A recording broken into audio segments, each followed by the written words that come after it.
Following the nuclear deal with Iran, the US Secretary of State flew to Qatar to reassure Gulf foreign ministers. Are Arab neighbours right to fear Tehran's warmer ties with the West? And what will be the fallout of Iran taking a more active role in the Middle East and the wider world? This is Inside Story.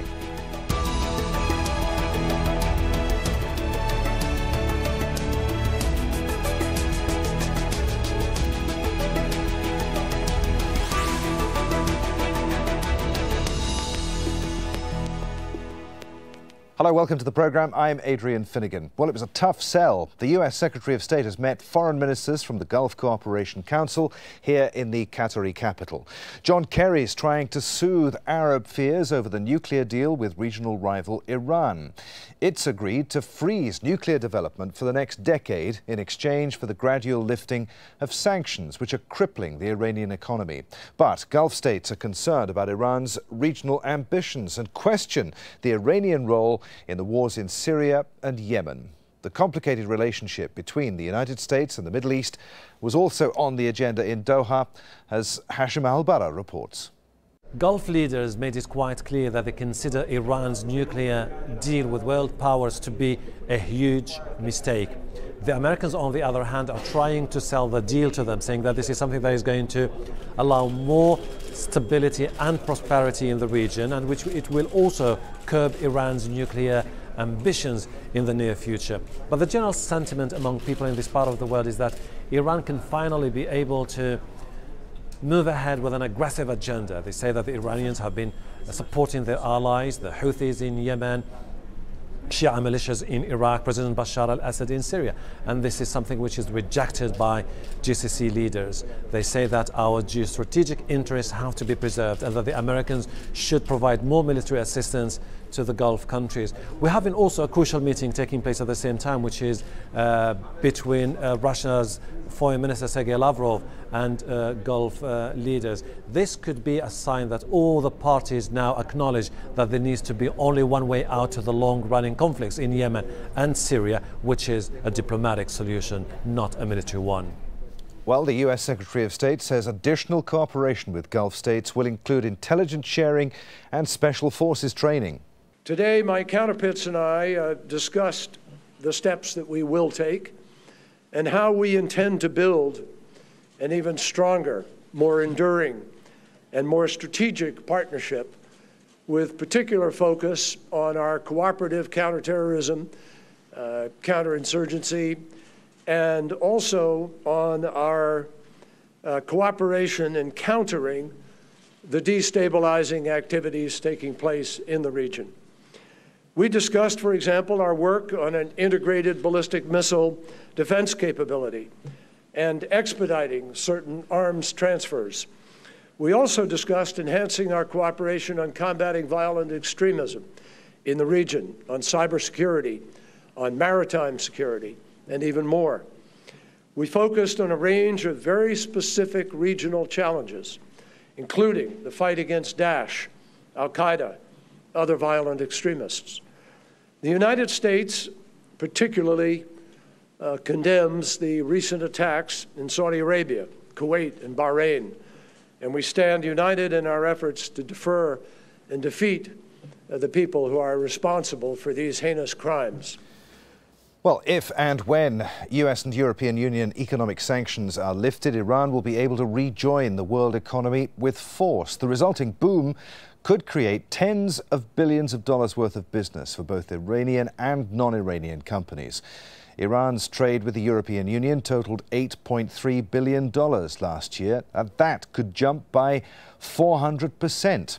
Some business consultants predict that Iran's $420 billion economy could accelerate by 8% in the coming years. All right, lots to talk about here. Let's bring in our guests for today's discussion. From Dubai in the United Arab Emirates, we're joined by Shahriar Shahabi, Iran political analyst, technology entrepreneur and business strategist. In the Tunisian capital, we've got Nicholas No, fellow of the European Council on Foreign Relations and co-founder of MideastWire.com. And from Manama, the capital of Bahrain, we're joined by Omar Mohammed, research analyst at the Bahrain Center for Strategic International and Energy Studies. Gentlemen, welcome to you all. Shahriar, let's start with you. Opening the talks, Qatar's foreign minister said, "We look forward with hope to the nuclear agreement leading to the preservation of security and stability in the region. And we emphasize the importance of cooperation with Iran based on principles of good neighborliness, non-interference in internal affairs and solving disputes peacefully." Is Iran capable of good neighborliness? The answer is absolutely. A good friend of mine once told me the arc of civilization is long, but it always bends towards unification. And this is exactly the kind of unification that's required in the Middle East. Look, we've had an unstable region. We've had conflicts decades after decades. And I think it's time, with the United States realizing that diplomacy, good economic relations can stabilize this region. With good economics, especially at a time where the world has changed fundamentally, with the internet now available, connecting the world together. Human capital is what drives economies, and there's no better way of getting people from across our region to collaborate together and work on economic plans, businesses that has longevity. And we're talking about economies of the future, which is digital, robotics, electronics, satellite. Those kind of economies are sustainable and they're forward-looking. And to make it work, you need human capital. Iran has a very rich source of human capital alongside its natural resources, but so does the GCC. And if you ask any young person on the streets of Cairo, of Riyadh, of Dubai, of Tehran, what they want is economic stability and a future for them that's bright.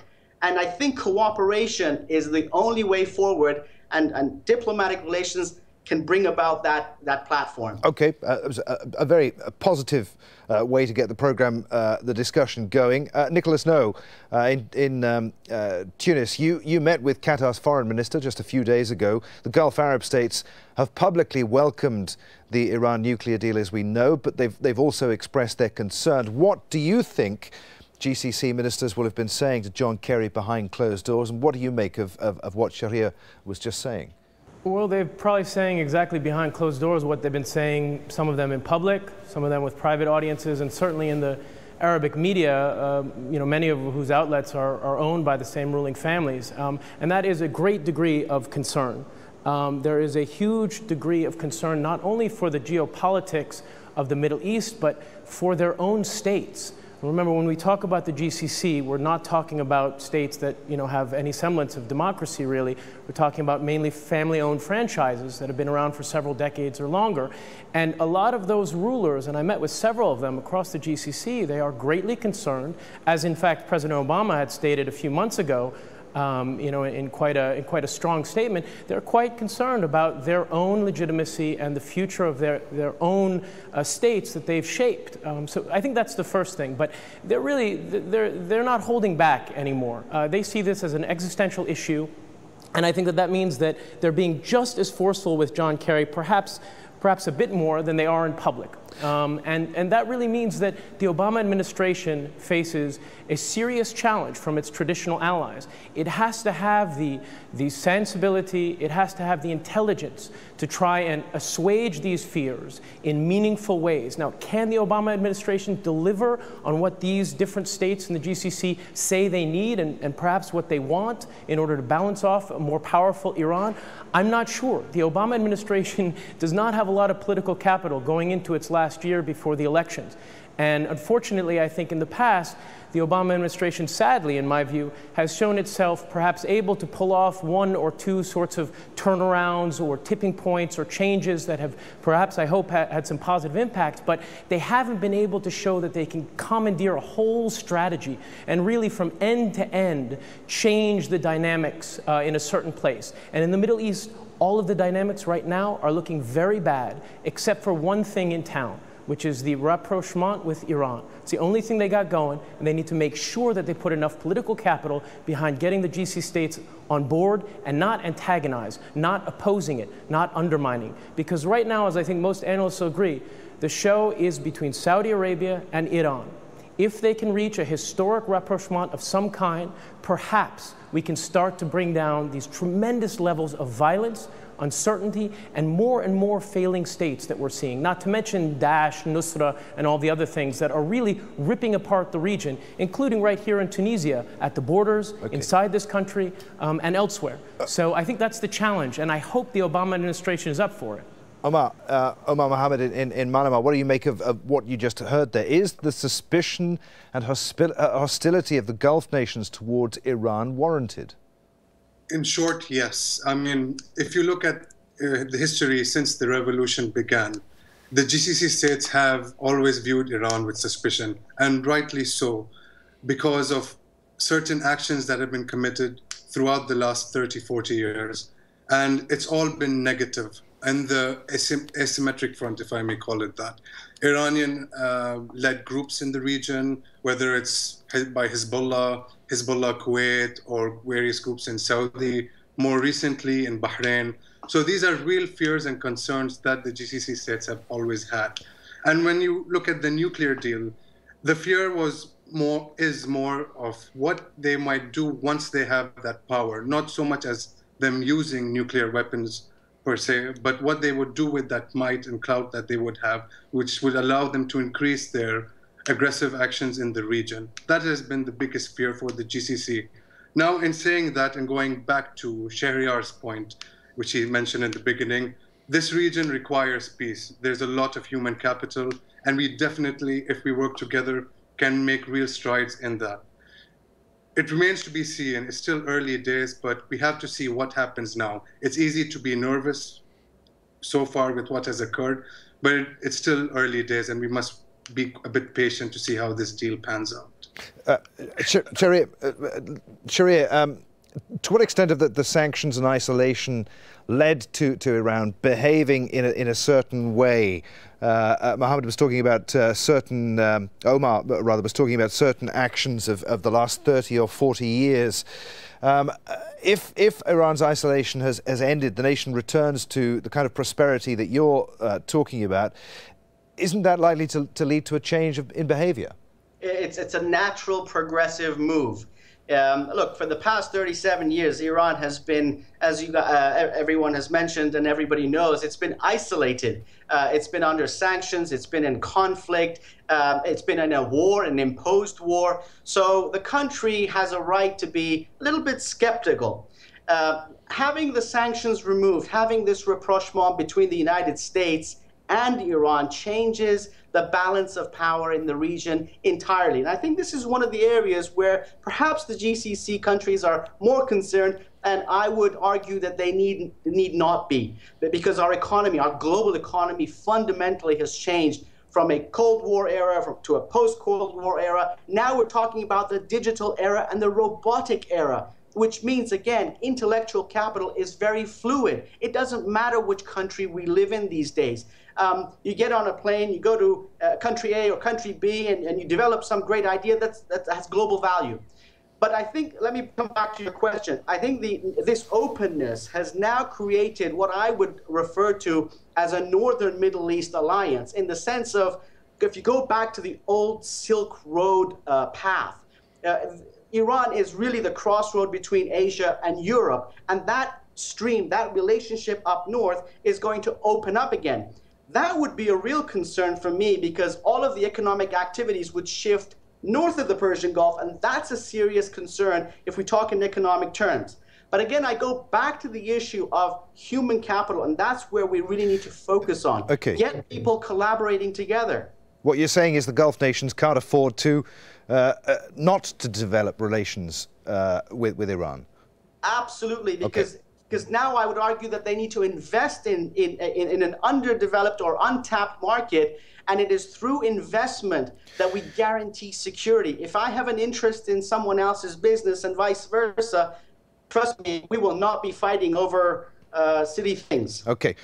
Nicholas, you talk about this much-needed rapprochement between Saudi Arabia, the Gulf nations, and Iran. If Iran sticks to the conditions of the nuclear deal, if and when implemented, how long do you think it will take for trust to build between the nations?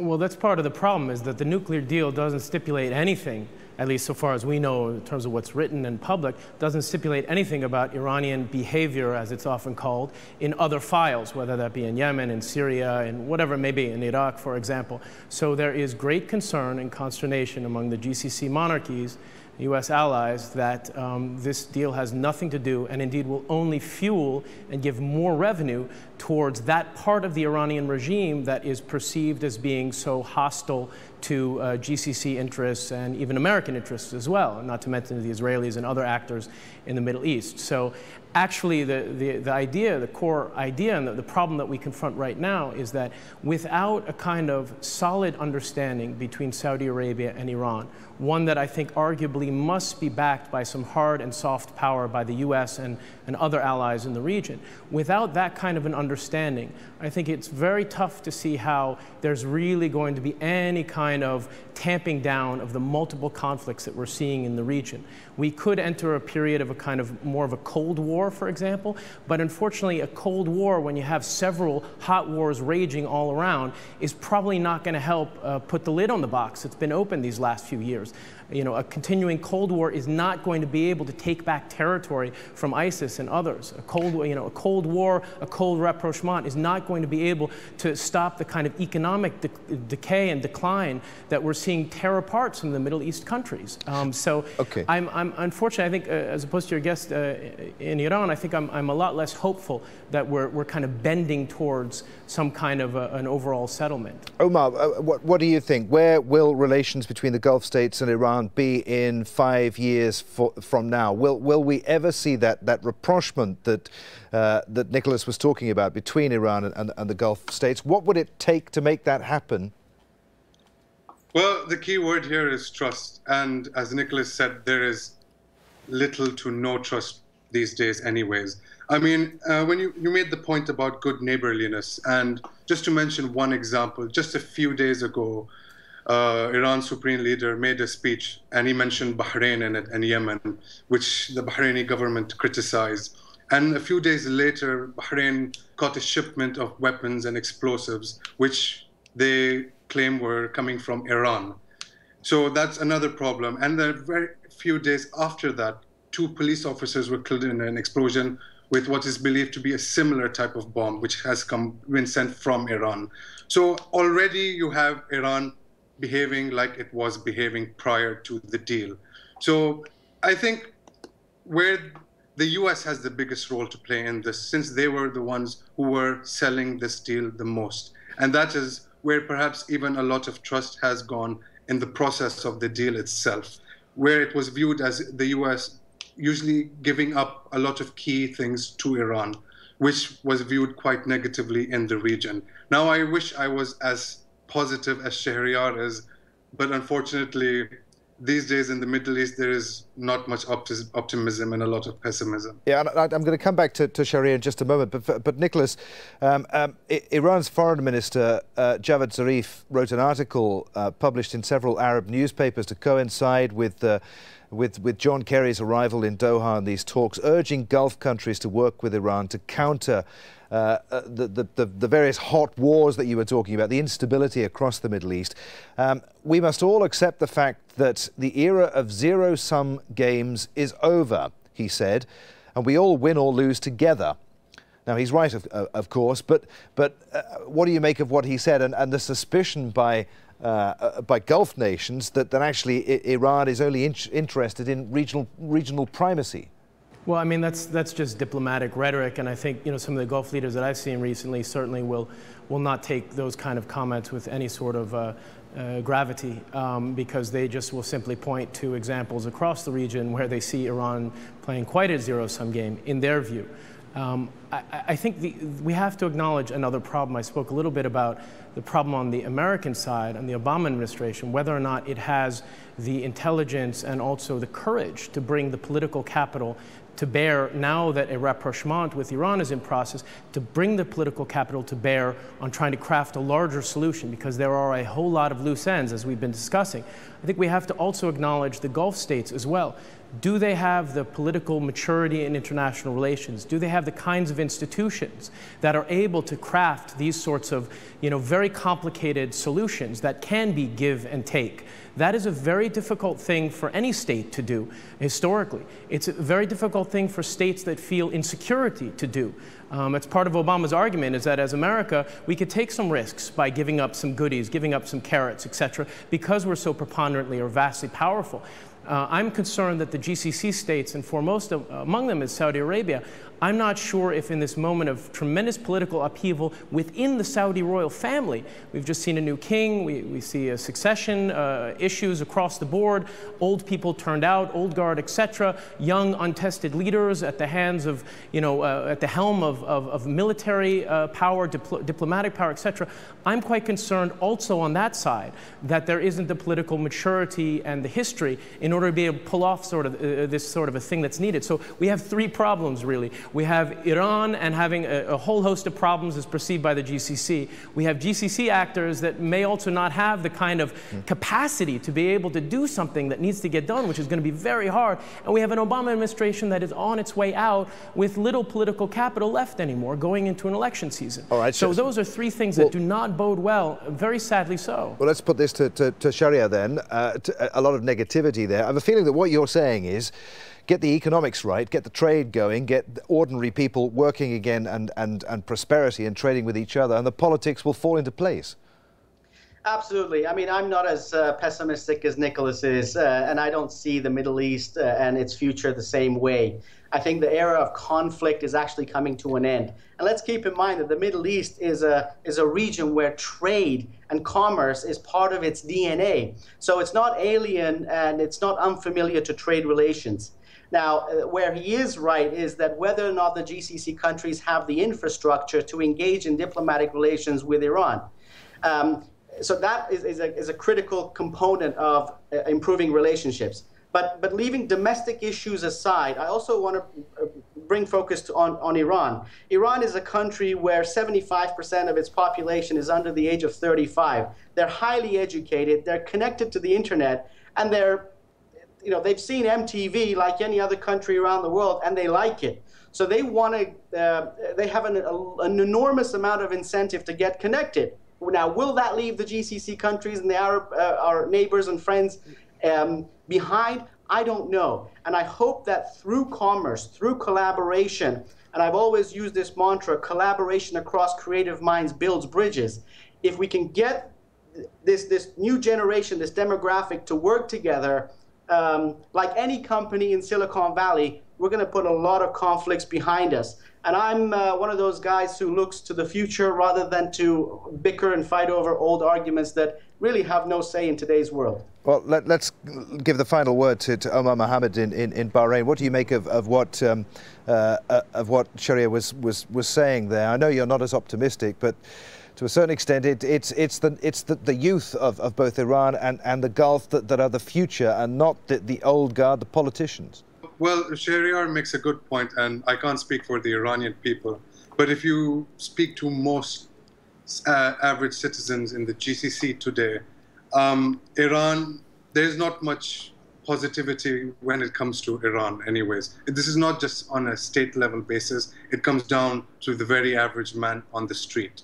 Iran is viewed very negatively, and especially more so now since the Yemen conflict is going on.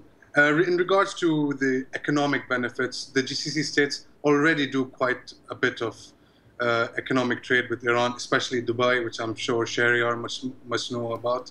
And Oman has excellent ties with Iran. Qatar has decent ties with Iran since they share one of the biggest gas fields in the world. So that will continue. It's more what happens behind the scenes, which is most likely going to be an increased arms race in the region, especially with all this new kit that the GCC will ask the US to sell, and which the US has promised the GCC. Okay. So you will see a lot of that going on in the region.